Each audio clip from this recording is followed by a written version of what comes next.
दोस्तों, मैं आप लोगों को कुछ संदेश देना चाहता हूँ। जो लोग कुछ सोचते हैं कि आजकल परसों नरसों जैसे दिन में टालने की बातें रखते हैं, उन लोगों को मैं कहता हूँ टालने की बजाय कुछ किया जाए। सोचने की बजाय कुछ किया जाए। जानते हैं मन की गति की पावर क्या होती है? कल परसों परीक्षा देना है, कल परसों जाना है, वहाँ जाना है, यहाँ आना है, ताल मटोल करते रह जाने से कुछ भी नहीं होगा। देखा जाएगा। ऐसे लोग करके टाल देते हैं सभी बातों को। मैं एक कहानी के माध्यम से आप लोगों को मैं बता देना चाहता हूँ। पहले के शासनकाल में राजा महाराजाओं का शासन हुआ करता था, जहाँ पर कोई भी ताकतवर राजा कमजोर राजा को पराजित कर अपने साम्राज्य में मिला लेता था। वही उस समय की नीति और रणनीति थी। एक ऐसे ही राजा था जो कि हर जगह से कमजोर राजाओं को पराजित करते हुए आया। सबसे छोटा प्रांत था, उसको सबसे बाद में आक्रमण करने के लिए संदेशवाहकों द्वारा जाता है सूचना, और राजा को सूचना मिलता है। और सभी जगह सुनते सुनते राजा सहमा हुआ है, डरा हुआ है। अपने मंत्रीगणों को बुला करके एक बैठक बुलाया। उस बैठक में बात रखा। जानते हैं वो बात क्या रखा? देखिए, उस प्रांत के राजा ने अमुक दिन का समय दिया है आत्मसमर्पण के लिए, वो हम लोगों को मार देगा। इसलिए आप लोग जितना धन है, खजाना है हमारे साम्राज्य में, आप लोग उसको यूज कीजिए, और साथ साथ तो हमको मरना ही है। इसका उपाय कुछ नहीं है कि हम उससे बच सकें। यदि आप लोगों के पास कोई युक्ति हो तो बताएं। सभी ने अपना अपना राय मशवरा दिया। राजा मत्थे पर हाथ रखकर मायूस, कोई और किसी ने दिया, फिर भी मत्थे पर हाथ रख के मायूस। एक 24-25 वर्ष का लड़का खड़ा होकर के तमतमा करके खड़ा होकर के बोलता है, यदि बुरा न माने तो मैं भी एक बात रखूं।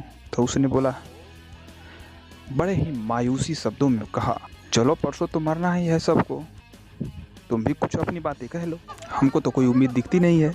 तो उस लड़के ने बहुत ज़बरदस्त बात बोली, और वो ज़बरदस्त बात ये थी, जब उस राजा को कहा कि जो ताकतवर राजा है, बलशाली राजा है, वो तो अगले दिन हम लोगों के साम्राज्य पर आक्रमण करेगा, वो दूसरे दिन तैयारी करेगा।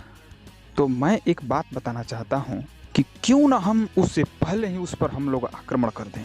तो राजा ठक्का मारते हुए हंसा और फिर मायूस होकर के बोला, अरे मूर्ख, ऐसे कुछ नहीं हो सकता है तुम्हारे कहने से। लेकिन कुछ लोगों ने इस बंदे से पूछा, अच्छा तुम ही बताओ कैसे हो सकता है? वो ताकतवर है, हम लोग ठहरे कमज़ोर।